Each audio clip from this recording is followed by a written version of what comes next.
देखिए कारक की परिभाषा क्या है। आज आपको पढ़ना है कारक। कारक कारक होता क्या है, कारक किसे कहते हैं। जैसे देखिए राम ने रावण को तीर से मारा। राम ने रावण को तीर से मारा, ठीक है।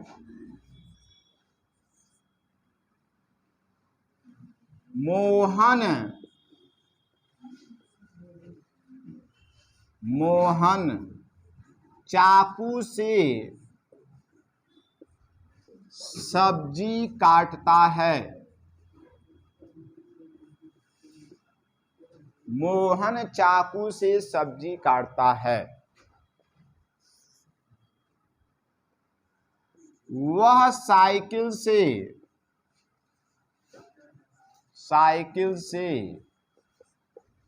विद्यालय जाता है।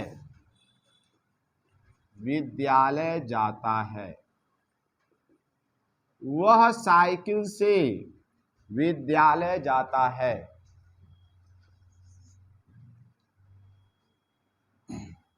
मैं पिताजी के साथ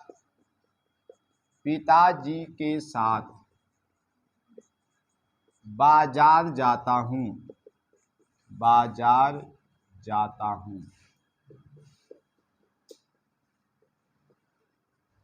मैं पिताजी के साथ बाजार जाता हूँ। तो अब यहाँ पे देखिए मैंने कुछ वाक्य यहाँ पे दिया है। पहले एग्जाम्पल उदाहरण के द्वारा हम कारक की परिभाषा आपको बताएंगे।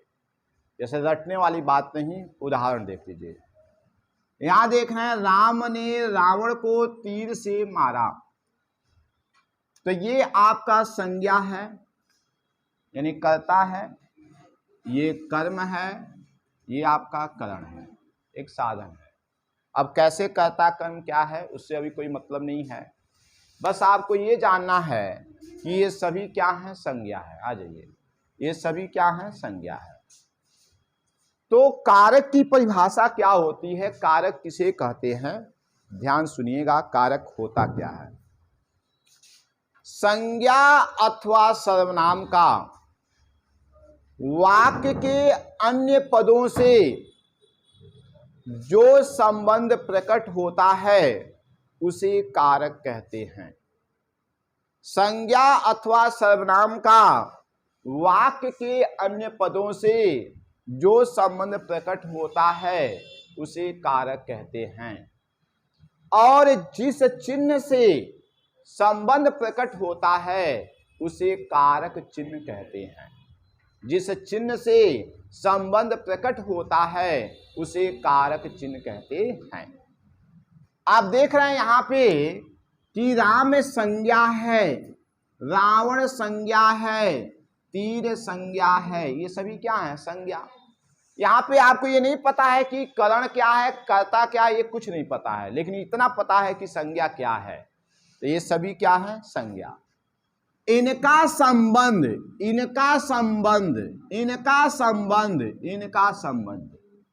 विशेषता किससे है, क्रिया से है। तो एक शब्द उसमें ब्रैकेट में लिखा जाता है डिफरेंशियल में कि विशेषता क्रिया से। क्या है, विशेषता क्या है, क्रिया से।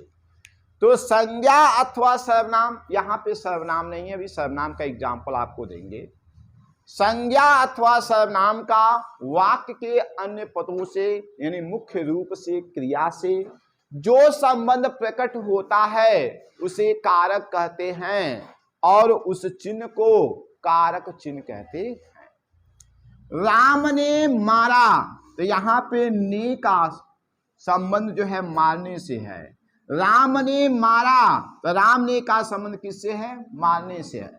तो इस चिन्ह से मारने का संबंध प्रकट हो रहा है राम के द्वारा। तो यहाँ पे ये राम क्या हो गया, तो यहाँ ने है, तो इसलिए ये भी क्या है, कारक है। रावण को मारा, तो इसलिए ये भी क्या है, कारक है। और तीर से मारा, तो इसलिए ये भी क्या है, कारक है। अभी आपको सिर्फ ये जानना है कारक है, ये सभी क्या है, कारक है। और इसके साथ क्या है, चिन्ह जुड़ा हुआ है, तो इसलिए इसको हम क्या कहते हैं, कारक चिन्ह कहते हैं।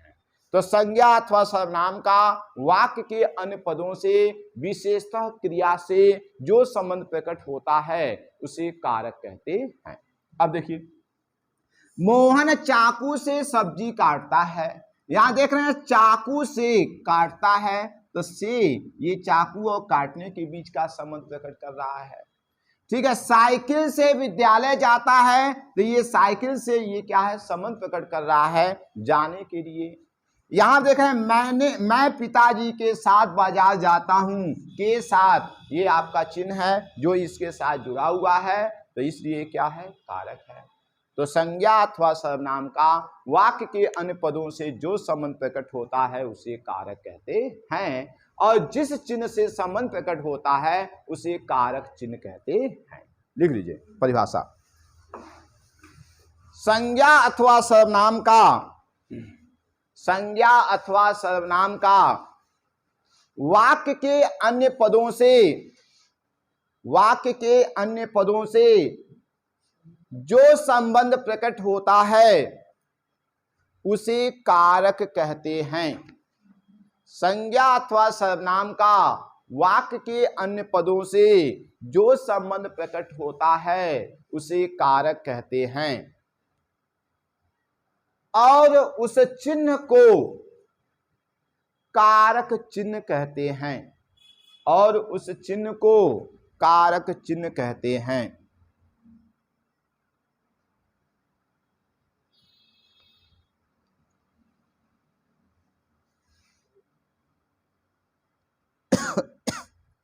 जैसे में एग्जाम्पल आप लिख लीजिए, जैसे में एग्जाम्पल लिख लीजिए, ये सभी जो है आपका, ये सब कारक के ही अंतर्गत आते हैं। ये भी कारक है, ये भी कारक है, ये भी कारक है, सब कारक के अंतर्गत आते हैं।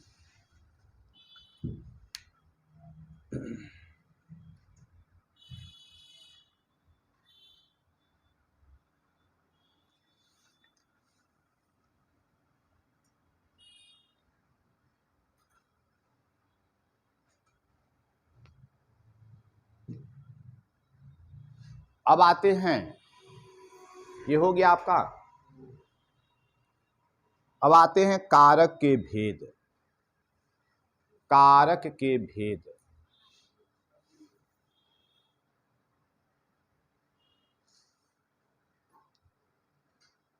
कारक के भेद।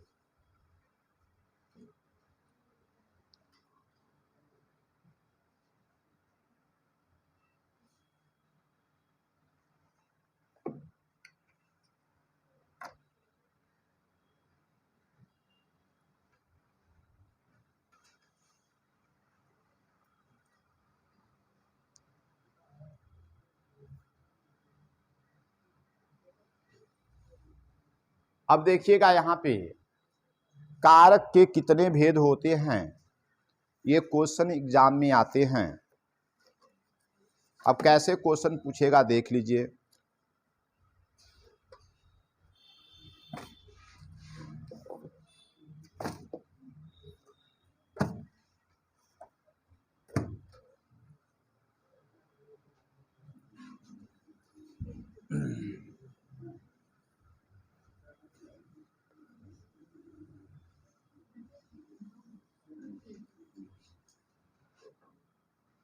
देखिए, परीक्षा में पूछा जाता है कारक, कारक के सामान्य भेद हैं, सामान्य भेद हैं। पहला क्वेश्चन ये आपका पूछेगा, कारक के सामान्य भेद हैं या कारक होते हैं, कारक होते हैं या कारक के सामान्य भेद हैं। अब इसमें ऑप्शन देता है A B C D. Option क्या देगा, 4 6 8 10, 4 6 8 10। क्वेश्चन पूछता है कारक के सामान्य भेद हैं या कारक होते हैं, तो यहाँ पे आपका 4 ऑप्शन दिया है। पहला ऑप्शन दिया है ए का 4, बी का 6, सी का 8, डी का 10। तो अब बताइए इसमें कौन सा आंसर सही है। तो सामान्य रूप से जो कारक होते हैं उसके 8 भेद होते हैं। क्या होते हैं? 8 भेद। तो आप क्या करेंगे? 8 पे टिक लगाएंगे। अब देखिए यही सेम क्वेश्चन ऐसे पूछेगा, कारक मुख्य रूप से होते हैं, कारक मुख्य रूप से होते हैं। अगला जो क्वेश्चन पूछेगा कारक मुख्य रूप से होते हैं, यहां पे आपका A B C D, A B C D option देगा 4, 6, 8, 10। सेम ऑप्शन इसमें भी है, 4, 6, 8, 10 इसमें भी है, 4, 6, 8, 10 इसमें भी है। सेम ऑप्शन है, कोई अंतर नहीं है। प्रश्न में बस अंतर यह है कि यहाँ सामान्य दिया है, यहाँ मुख्य रूप दिया है। अगर सामान्य नहीं है, केवल ये पूछता है कारक होते हैं, कारक के प्रकार होते हैं, तो भी आप 8 पे टिक मारेंगे। लेकिन जब ये कहता है कारक मुख्य रूप से होते हैं, तो जब कारक मुख्य रूप से होते हैं तो क्या बताएंगे आप? 6। कारक मुख्य रूप से क्या होते हैं? 6। कौन कौन से होते हैं? तो पहले हेडिंग डालिए, कारक के भेद। कारक के भेद, कारक के मुख्य 6 और कुल 8 भेद होते हैं। कारक के मुख्य 6 और कुल 8 भेद होते हैं।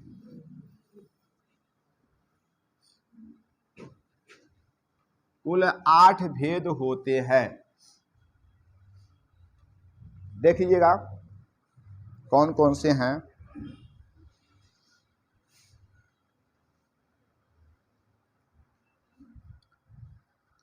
देखिए कौन कौन से हैं। यहां पे हम बात कर रहे हैं, ये देखिएगा, एक होता है कारक में विभक्ति भी होती है।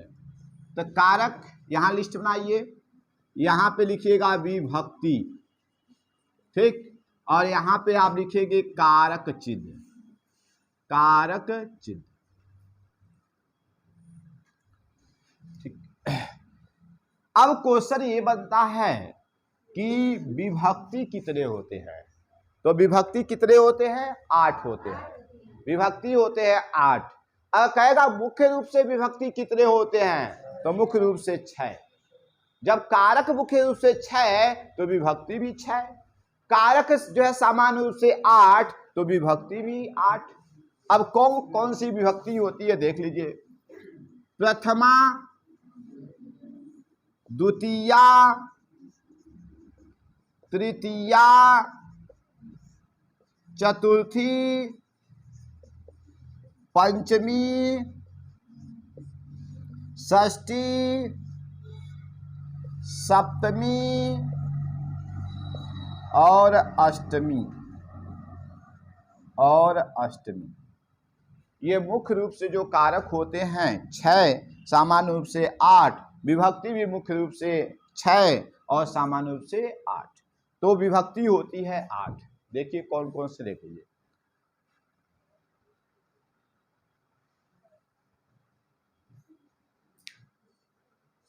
अब देखिए, अब आते हैं कारक पे। ये हो गया ना विभक्ति, प्रथमा, द्वितीया, तृतीया, चतुर्थी, पंचमी, षष्ठी, सप्तमी और अष्टमी। अब इनके साथ कारक क्या है देख लीजिए। सबसे हम पहले बात करते हैं प्रथमा विभक्ति के साथ कौन सा कारक होता है? कर्ता। इसका चिन्ह क्या होता है? नि, ठीक। दूसरा क्या होता है? कर्म। इसका चिन्ह क्या होता है? को या के द्वारा, ठीक। उसके बाद तीसरा क्या होता है? करण। इसका चिन्ह क्या होता है? से। और साथ भी होता है। ठीक है। उसके बाद जो है संप्रदान, संप्रदान इसके दो चिन्ह होते हैं, एक होता है को होता है, दूसरा होता है के लिए भी होता है। एक होता है को, दूसरा है के लिए। उसके बाद आते हैं अपादान, अपादान, अपादान इसका चिन्ह क्या होता है, से अलगाव, से अलगाव, ठीक है। यहां से के साथ, यहां से अलगाव। उसके बाद है अपादान के बाद आते हैं संबंध, संबंध नहीं अधिकरण, अधिकरण, अधिकरण कि संबंध, संबंध भैया, हाँ संबंध, संबंध यहां पे आप लिखेंगे संबंध।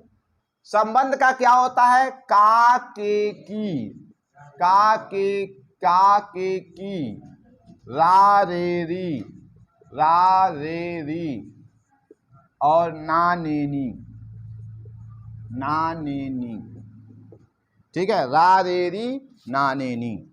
अधिकरण, अधिकरण क्या होता है, में पै पर, ऊपर, अधिकरण में पै पर ऊपर। और उसके बाद अंत में आते हैं संबोधन। संबोधन होता है हे हरे भो, ठीक है। यहां पे जो है हे हरे भो, अरे भी होता है, अरे, हो भी होता है, हो, ठीक है, क्या होता है, हो। तो ये सभी क्या हैं, ये संबोधन के चिन्ह है, नोट कर लीजिए। हाँ, को के द्वारा कर्म है, करण का से साथ है या के साथ है, संप्रदान का को के लिए है, अपादान का होता है से अलगाव, ठीक है। के द्वारा, के द्वारा का मतलब क्या होता है, के मतलब कर्म ने, कर्ता ने कर्म को करण से, ठीक है, यहां पे से के साथ जोड़ लीजिए, से के द्वारा, ठीक है। कर्ता ने कर्म को करण से संप्रदान के लिए, अपादान से अलगाव, संबंध का के की दादेरी नानेनी, ठीक है, अधिकरण में पै पद। तो यहाँ पे आपका जो है को। चलिए आगे बढ़ते हैं, अगला देखिए। अब क्वेश्चन ये है कि अभी हमने बताया कि कारक जो है मुख्य रूप से 6 होते हैं और सामान्य रूप से कितने होते हैं, 8 होते हैं। तो मुख्य रूप से कौन कौन से कारक हैं, तो मुख्य रूप से कौन कौन से कारक हैं देख लीजिएगा। पहला आपका है कर्ता, ये पहला हो गया।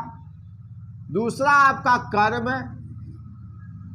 तीसरा आपका जो है करण, चौथा है आपका संप्रदान, पांचवा है आपका अपादान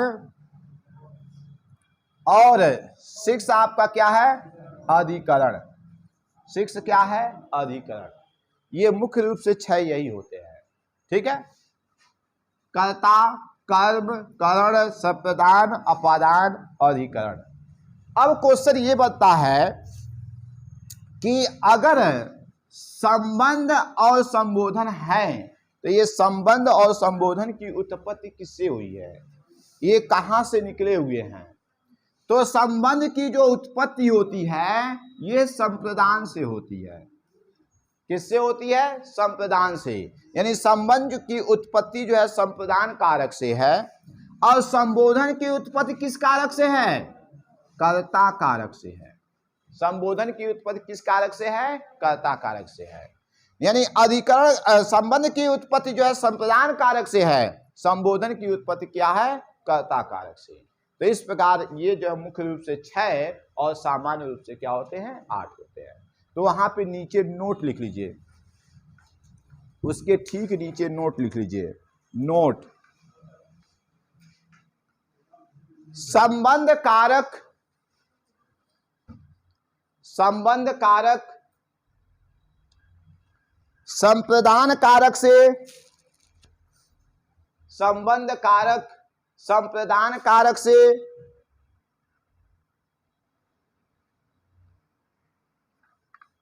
और संबोधन कारक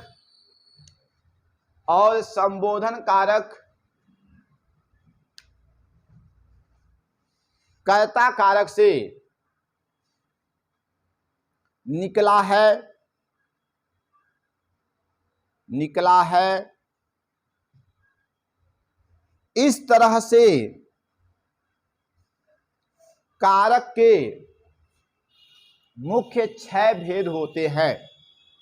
इस तरह कारक के मुख्य 6 भेद होते हैं।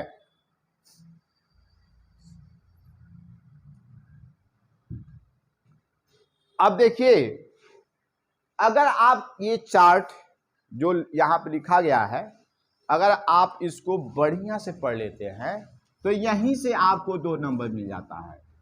यहीं से 2 नंबर मिल जाता है अगर इसको बढ़िया से तैयार कर लेते हैं, क्योंकि यही चीज आपको आने वाले अभी जो मैं बताऊंगा ये सब चीज उसमें काम आएंगी। तो क्वेश्चन जो बनते हैं यहीं से बनते हैं। कैसे बनते हैं?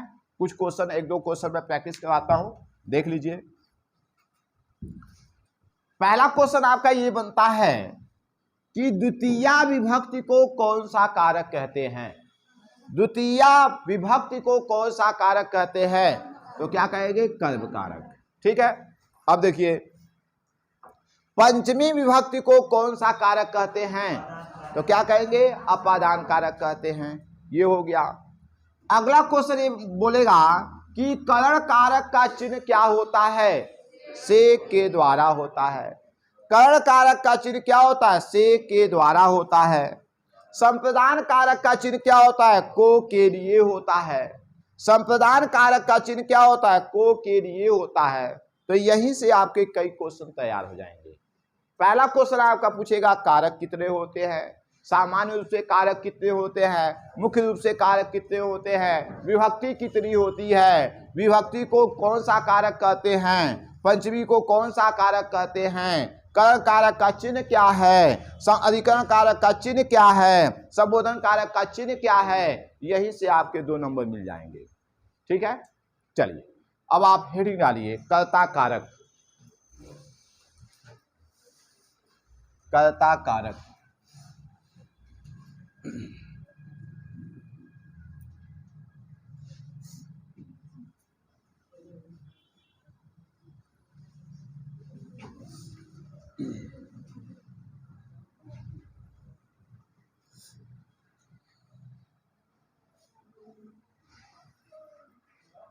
देखिएगा, कर्ता कारक।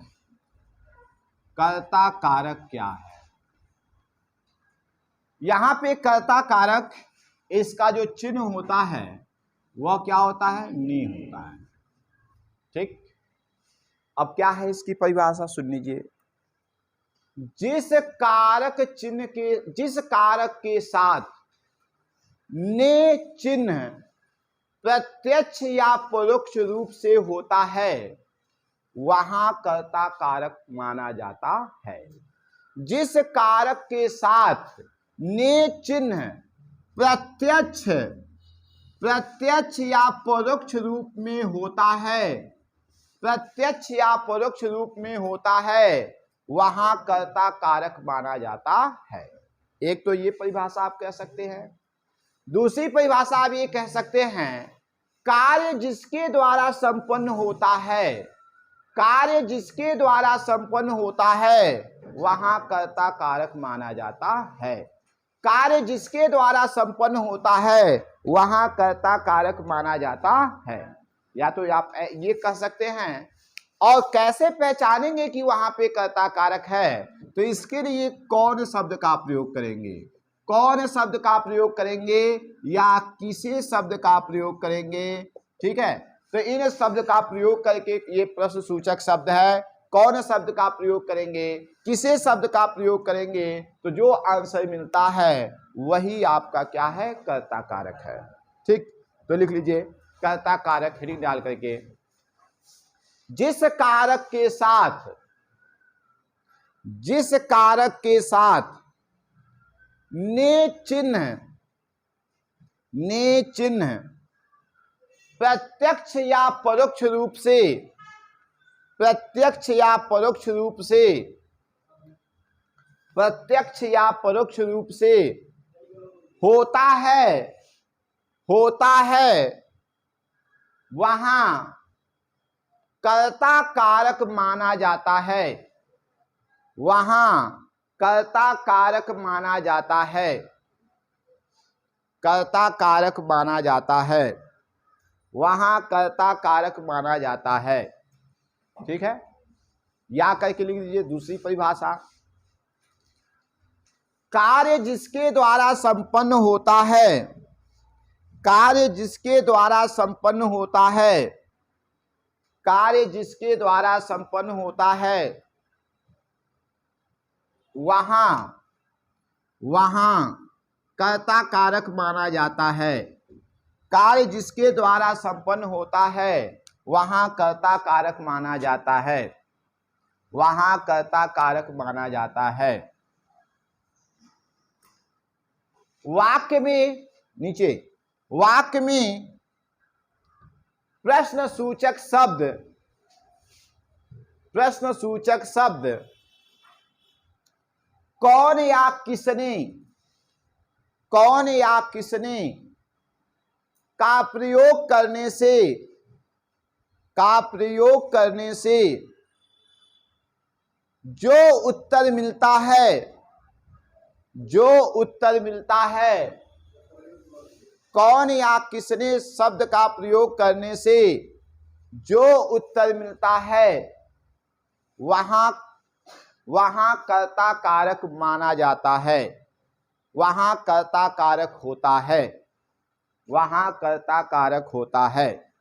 ठीक है, जैसे देख लीजिए, जैसे राम ने रावण को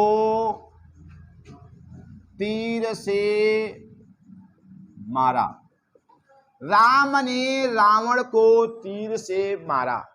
ठीक है, मोहन, मोहन ने बाजार से, बाजार से सब्जी खरीदा, मोहन ने बाजार से सब्जी खरीदा, खरीदा। सीता, सीता रोटी खाई, रोटी खाई, सीता रोटी खाई। अध्यापक, अध्यापक बच्चों को, बच्चों को अंग्रेजी पढ़ाते हैं, अंग्रेजी पढ़ाते हैं, पढ़ाते हैं। अध्यापक बच्चों को अंग्रेजी पढ़ाते हैं। तो यहां देख रहे हैं ना, कई वाक्य हैं। पहला वाक्य आपका है राम ने रावण को तीर से मारा, दूसरा है मोहन ने बाजार से सब्जी खरीदा, तीसरा है आपका सीता रोटी खाई, और चौथा है आपका अध्यापक बच्चों को अंग्रेजी पढ़ाते हैं। मैंने अभी बताया जिस कारक के साथ ने चिन्ह प्रत्यक्ष या अपरोक्ष रूप में होता है वहां कर्ता कारक माना जाता है। यहां देखिए ने किसके साथ है, राम के साथ है, तो इसलिए राम क्या हुआ, कर्ता कारक। ने होने से क्या हो गया, कर्ता कारक। मोहन ने बाजार से सब्जी खरीदा, तो यहाँ ने किसके साथ है, मोहन के साथ है, यह प्रत्यक्ष रूप से है। ठीक है, सीता रोटी खाई, तो सीता रोटी खाई, तो यहाँ देखिए ने शब्द छिपा हुआ है। ने शब्द क्या है, छिपा हुआ है, जिसको हम कहते हैं परोक्ष। क्या कहते हैं, परोक्ष। तो यहाँ सीता ने रोटी खाई ऐसे भी हो सकता है, और सीता रोटी खाई ऐसे भी हो सकता है, इसलिए यहाँ पे कौन सा कारक हो जाएगा, कर्ता कारक। अध्यापक बच्चों को अंग्रेजी पढ़ाते हैं, अध्यापक बच्चों को अंग्रेजी पढ़ाते हैं, तो यहाँ अध्यापक के साथ ने नहीं है, यह परोक्ष रूप से छिपा हुआ है, तो इसलिए यहाँ पे क्या है, कर्ता कारक। ठीक, दूसरी चीज क्या है, मैंने बताया कि आप इसकी पहचान कैसे करेंगे, तो क्रिया से पहले, क्रिया से पहले कौन क्वेश्चन कीजिए, कौन प्रश्न कीजिए, जो उत्तर मिलता है वही आपका कर्ता कारक होगा। जैसे तीर से कौन मारा, राम ने।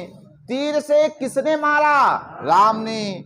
तीर से कौन मारा, राम ने। और तीर से किसने मारा, राम ने। तो कौन या किसने क्वेश्चन करने से जो उत्तर मिलता है वही आपका जो है कर्ता कारक होता है। मोहन ने बाजार से सब्जी खरीदा। बाजार से सब्जी कौन खरीदा, मोहन। मोहन ने खरीदा, ठीक है। बाजार से सब्जी किसने खरीदा, मोहन ने खरीदा। उसके बाद देख रहे हैं, सीता रोटी खाई। किसने रोटी खाई, सीता खाई। कौन रोटी खाई, सीता खाई। अध्यापक बच्चों को अंग्रेजी पढ़ाते हैं। अध्यापक बच्चों को अंग्रेजी पढ़ाते हैं। बच्चों को अंग्रेजी कौन पढ़ाते हैं, अध्यापक। तो ये सभी क्या है, कर्ता कारक। पहचान लेंगे आप लोग कौन इसमें कर्ता कारक है। अब देखिए इसमें प्रश्न कैसे पूछे जाते हैं, हम प्रश्न की चर्चा कर लें, ठीक है। हाँ नोट कर लीजिए। क्या देखो बेटा, यहाँ पे कई कारक है। अभी मैं सिर्फ कर्ता की बात कर रहा हूँ, मैं कर्म की करण की बात नहीं कर रहा हूँ। मैं केवल आपको ये पहचानने की मैं बता रहा हूँ, कैसे आप पहचानेंगे कर्ता, फिर हम बताएंगे कर्म, फिर बताएंगे करण। तो यहाँ पे आपको कर्ता की पहचान है। आगे कौन सा कारक है अभी उस पर फोकस नहीं करना है, आपको सिर्फ कर्ता खोजना है कि इसमें कर्ता कारक कौन से है। एक वाक्य में कई कारक होते हैं, एक वाक्य में कई कारक होते हैं, 3 4 5 कई कारक हो सकते हैं। जितना लंबा वाक्य उतने कारक, जितना लंबा वाक्य उतने कारक। चलिए जैसे भी नोट कर लीजिए, मिटा दें। चलिए अब क्वेश्चन देखिए, क्वेश्चन कैसे पूछेगा, क्वेश्चन कैसे पूछेगा देख लीजिए।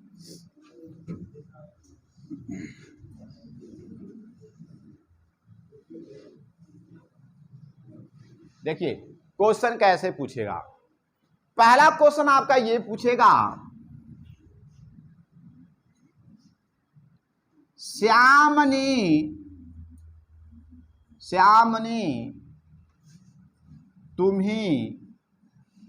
तुम्हें पीटा। श्याम ने तुम्हें पीटा।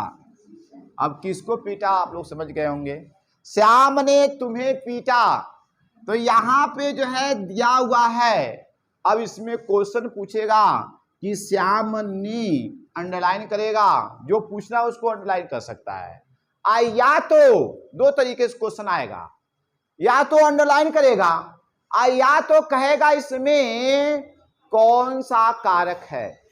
या ये भी पूछ सकता है कि इसमें आपका जो पूछेगा कि इसमें 4 ऑप्शन दिए रहेंगे, ऐसा ऑप्शन देगा जिसमें जो आपका आंसर दिया है वाले 3 कारक उसमें सपोज दिया है, तो 3 कारक में जो पूछना होगा वही केवल ऑप्शन देगा, जो नहीं पूछना वो दोनों नहीं देगा।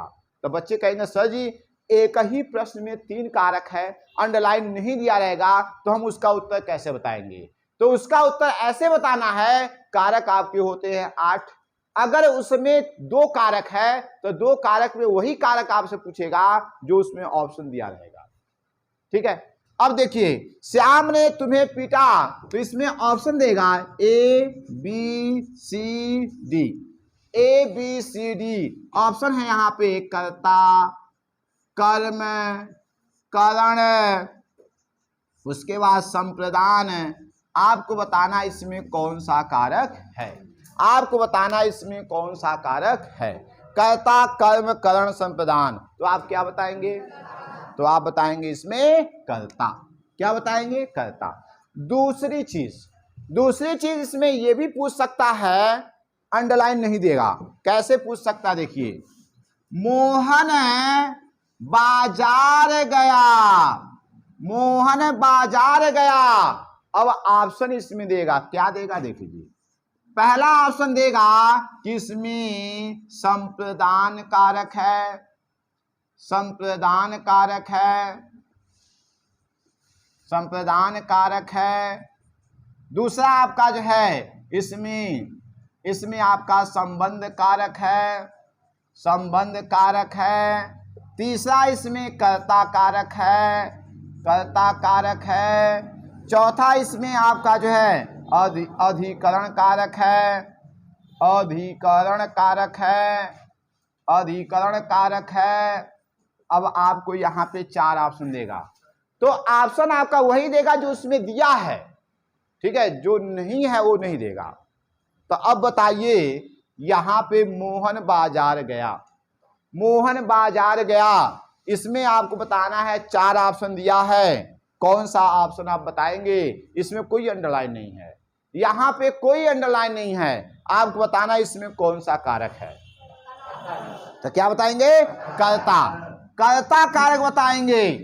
क्या बताएंगे, कर्ता कारक। अब यहाँ पे बाजार पूछेंगे, बाजार कौन सा कारक है, तो बाजार कौन सा कारक है, इसको जानने के लिए हम अगले टॉपिक पर पहुंचते हैं, तब हम आपको बताएंगे कौन सा कारक है, ठीक है। तो यहाँ पे बस आपको ये जानना है कि इसमें क्या है, कर्ता कारक है, यानी मोहन बाजार गया, कौन बाजार गया, मोहन बाजार गया, ने यहाँ पे प्रत्यक्ष रूप से अप्रत्यक्ष रूप से जो है छिपा हुआ है, ठीक है।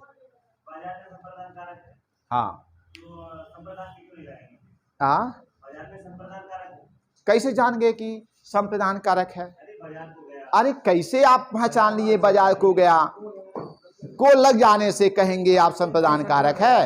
कारक इतना आसान है, जितना आसान समझ रहे हैं। अच्छा ये बताइए, एक क्वेश्चन हम अब सभी लोगों से एक क्वेश्चन पूछ रहे हैं, देख लीजिए। मुनि वन में जाते हैं, मुनि वन में जाते हैं, अब बताइए यहाँ पे कौन सा कारक है। कौन सा कारक, कौन सा कारक, अपादान कारक। एक आंसर आ गया, अपादान कारक। और बताइए भाई, मुनि वन में जाते हैं, अधिकरण कारक। कौन सा कारक, अधिकरण। ऑप्शन दिया है, चलिए ऑप्शन दिया है, ऑप्शन दिया है अधिकरण कारक। अब देखिए आंसर क्या है, आंसर 100% क्या है, गलत है।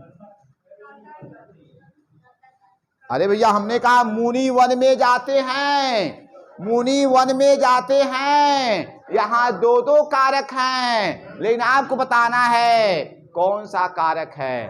अगर हम अंडरलाइन करते हैं मुनि, तो ये तो कर्ता कारक। अगर हम अंडरलाइन करते हैं वन में, तो कौन सा कारक हो जाएगा, कर्म कारक। कौन सा कारक, कर्म कारक। कर्म कारक का ये अपवाद है, कर्म कारक का अपवाद है। जाने के अर्थ में अगर कोई भी चिन्ह आता है तो वहां पे कर्म कारक माना जाता है।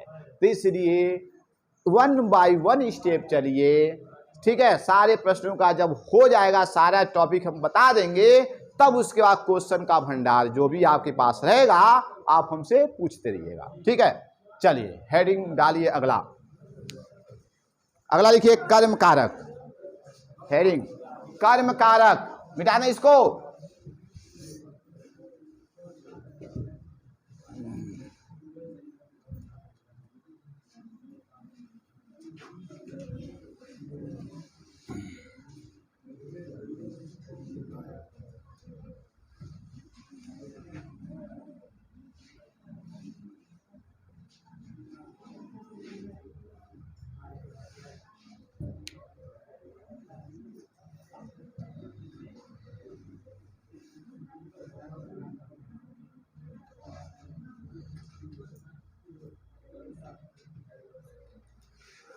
चलिए देखिए यहां पे कर्म कारक क्या है, तो सुनिए क्या है। जिस कारक के साथ को चिन्ह प्रत्यक्ष या परोक्ष रूप से होता है, जिस कारक के साथ को चिन्ह प्रत्यक्ष या परोक्ष रूप से होता है, वहां कर्म कारक माना जाता है। पहली परिभाषा ये हो गया। जो परिभाषा मैं बता रहा हूं एक चिन्ह के माध्यम से और एक थ्योरी में आपको बताऊंगा। पहली परिभाषा मैंने बताया, जिस कारक के साथ को चिन्ह प्रत्यक्ष या परोक्ष रूप से होता है, वहां कर्म कारक का प्रयोग माना जाता है। पहली परिभाषा। दूसरी परिभाषा क्या है? कर्ता के द्वारा या कर्ता जो कार्य संपन्न करता है वहां कर्म कारक होता है। कर्ता जो कार्य संपन्न करता है या कर्ता के द्वारा जो कार्य किया जाता है वहां कर्म कारक माना जाता है। तो या दोनों में से कोई परिभाषा, तो को वाला परिभाषा आप लिख सकते हैं क्योंकि चिन्ह आपको याद है, और ये काम वाला जो है आपको नहीं याद हो पाएगा, लेकिन मैंने दोनों लिखवा दे रहा हूं। लिखिएगा, जिस कारक के साथ को चिन्ह, जिस कारक के साथ को चिन्ह प्रत्यक्ष या परोक्ष रूप से होता है, प्रत्यक्ष या परोक्ष रूप से होता है, वहां कर्म कारक माना जाता है, वहां कर्म कारक माना जाता है, कर्म कारक माना जाता है। या करके कर्ता के द्वारा, हाँ या करके परिभाषा दूसरे लाइन में लिखिए, कर्ता के द्वारा जो कार्य संपन्न होता है, कर्ता के द्वारा जो कार्य संपन्न होता है वहां कर्म कारक का प्रयोग माना जाता है। कर्ता के द्वारा जो कार्य संपन्न होता है वहां कर्म कारक का प्रयोग माना जाता है। वो भी सही है, ठीक है। क्रिया का प्रभाव आपके बुक में दिया है, ऐसी परिभाषा, ठीक है, आपके बुक में दिया है। तो आखिर क्रिया का प्रभाव किसी चीज में पड़ेगा ना, तो पड़ेगा तो क्या है? कर्म कारक है। चलिए अगला देखिए, जैसे भी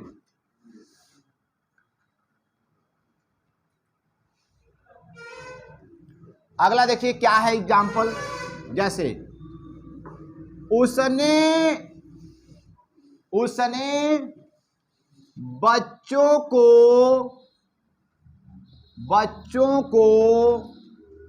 पीटा, उसने बच्चों को पीटा। राम ने तुम्हें बुलाया, राम ने तुम्हें बुलाया। राम ने रावण को तीर से मारा, राम ने रावण को तीर से मारा। ये ऐसा सेंटेंस है कि हर जगह सेट खा जाता है, ठीक है। राम ने रावण को तीर से मारा। अध्यापक ने बच्चों को पुरस्कार वितरित किया,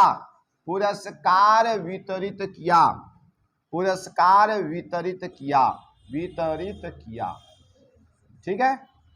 अध्यापक ने बच्चों को पुरस्कार वितरित किया। तो देखिए क्या है, यहां पे मैंने कहा कि उसने बच्चों को पीटा। मैंने कहा जिस कारक के साथ को चिन्ह आता है, ठीक है, और वह प्रत्यक्ष या परोक्ष रूप से होता है उसके साथ, तो वहां पे क्या होता है? कर्म कारक होता है। तो बच्चों को पीटा, तो यहाँ पे कौन सा कारक? कर्म कारक। राम ने तुम्हें बुलाया, तो किसको बुलाया? तुम्हें बुलाया, ठीक है। राम ने रावण को तीर से मारा, किसको मारा? रावण को मारा। अध्यापक ने बच्चों को पुरस्कार वितरित किया, किसको पुरस्कार वितरित किया? बच्चों को। अब कैसे पहचानेंगे कि इसमें कर्म कारक है? तो क्रिया से पहले किसको का प्रयोग कीजिए। क्रिया से पहले किसको का प्रयोग करने से जो आंसर मिलता है वही कर्म कारक है। क्रिया से पहले किसको का प्रयोग करने से जो आंसर मिलता है वही कर्म कारक है। उसने बच्चों को पीटा, किसको पीटा? बच्चों को। राम ने तुम्हें बुलाया, तो किसको बुलाया? तुम्हें बुलाया। राम ने रावण को तीर से मारा तो किसको मारा? रावण को मारा। अध्यापक ने बच्चों को पुरस्कार वितरित किया तो बच्चों को पुरस्कार वितरित किया। किसको किया? बच्चों को। मैंने एक परिभाषा और बताया कि कर्ता के द्वारा जो कार्य संपन्न होता है, तो यहां देखिएगा, पीटने का काम किसके द्वारा संपन्न होता है? कर्ता के द्वारा। तो पीटने, किसको पीटने का काम? बच्चों को। और किसको बुलाने का काम? तुमको। और किसको जो है तीर से मारने का काम? रावण को। और यहाँ पे किसको जो है पुरस्कार देने का काम? तो बच्चों को। ठीक है। एक चीज ये भी देखिएगा, यहाँ पे पुरस्कार शब्द भी कर्म कारक है।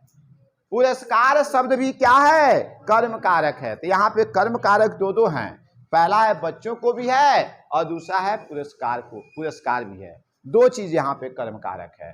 तो एक वाक्य में दो कर्म कारक होते हैं। ठीक है। पहला क्या है? किसको क्वेश्चन करने से भी कर्म कारक मिलता है और क्या क्वेश्चन करने से भी कर्म कारक मिलता है। किसको क्वेश्चन करेंगे तो भी कर्म है और क्या से क्वेश्चन करेंगे तो भी कर्म। देख लीजिए, राम ने किसको बुलाया? तो तुम ही। राम ने उसने किसको पीटा? तो बच्चों को। अब देखिए यहाँ पे क्या शब्द आ गया। अध्यापक ने क्या वितरित किया? पुरस्कार। तो यहाँ पे दो कर्म है, पुरस्कार भी है और बच्चों को भी है। ठीक है। अब इतना, जैसे मान लीजिए केवल हमने कहा कि जिस कारक के साथ को चिन्ह होता है वहां पे कर्म कारक होता है। ऐसा भी तो हो सकता है को चिन्ह न हो फिर भी कर्म कारक है, को चिन्ह न हो फिर भी कर्म कारक है। तो जैसे मान लीजिए अभी एक मैंने एग्जाम्पल दिया कि मुनि वन में जाते हैं, यहाँ तो को नहीं है, यहाँ तो को नहीं है, फिर भी मैंने बताया कर्म कारक है। तो क्यों है कर्म कारक? तो ऐसे वाक्यों में अगर कोई चिन्ह आता है तो वह अपवाद की श्रेणी में आता है। तो अगला पॉइंट लिख लीजिएगा, अपवाद। अपवाद, अपवाद।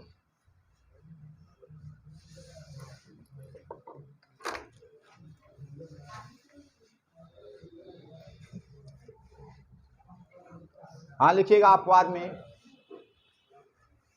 यदि हिंदी वाक्य में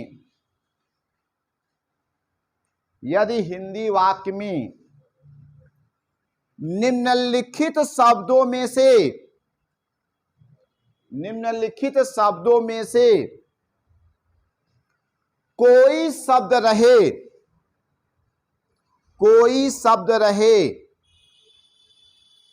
और उस शब्द में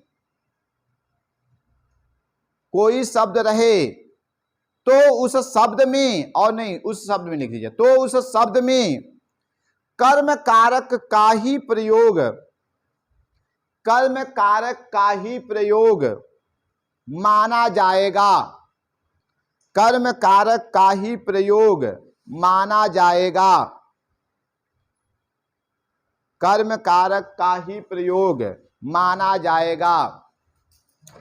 चिन्ह चाहे जिस कारक का हो, चिन्ह चाहे जिस कारक का हो, हाँ चिन्ह चाहे जिस कारक का हो। अब देख लीजिए वह कौन कौन से शब्द हैं।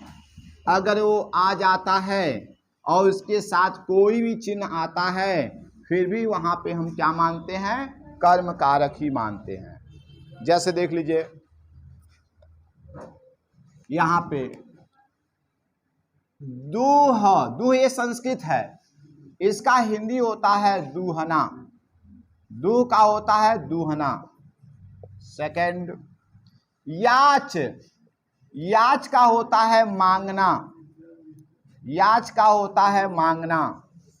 तीसरा, ची का होता है चुनना। ची का होता है चुनना। उसके बाद ब्रू का होता है बोलना। ब्रू का होता है बोलना। उसके बाद नी का होता है ले जाना। नी का होता है ले जाना। मुस का होता है चुराना। मुस का होता है चुराना। 7 पच का होता है पकाना, पकाना, पच का होता है पकाना। 8वां दंड का होता है, दंड का होता है दंडित करना, दंडित करना। ऊपर लिख दे रहे हैं 9 दंडित करना। अभितः, अभितः या उभयतः, उभयतः इसका मतलब होता है दोनों ओर।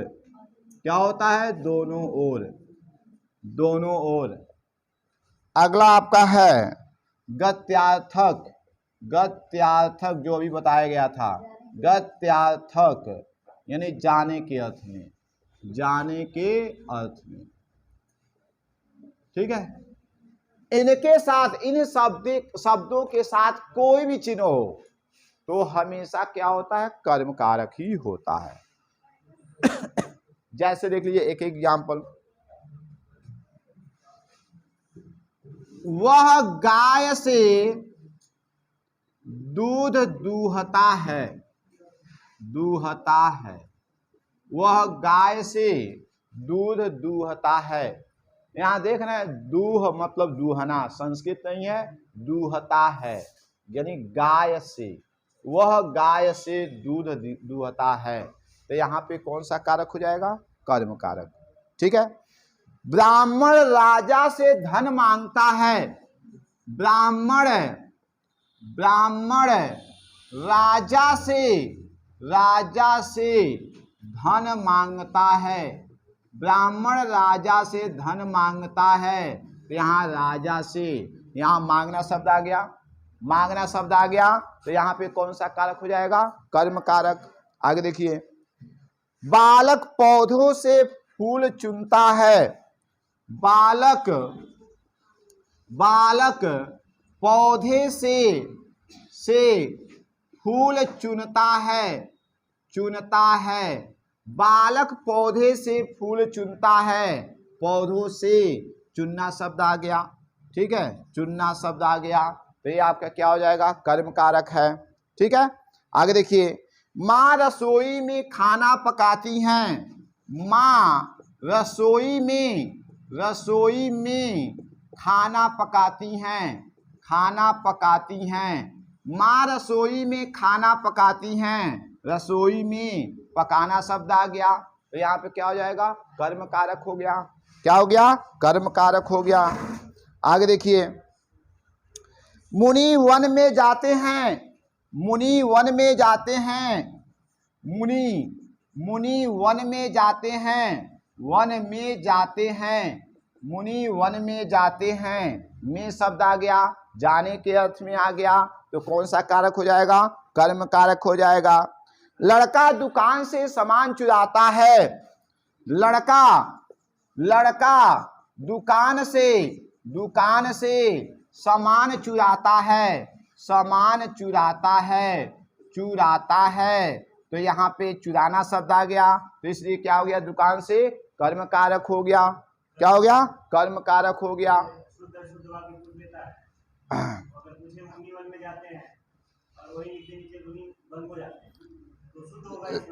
लड़का दुकान से सामान चुराता है, अभी बता रहे हैं, आपके प्रश्नों का उत्तर दे रहे हैं।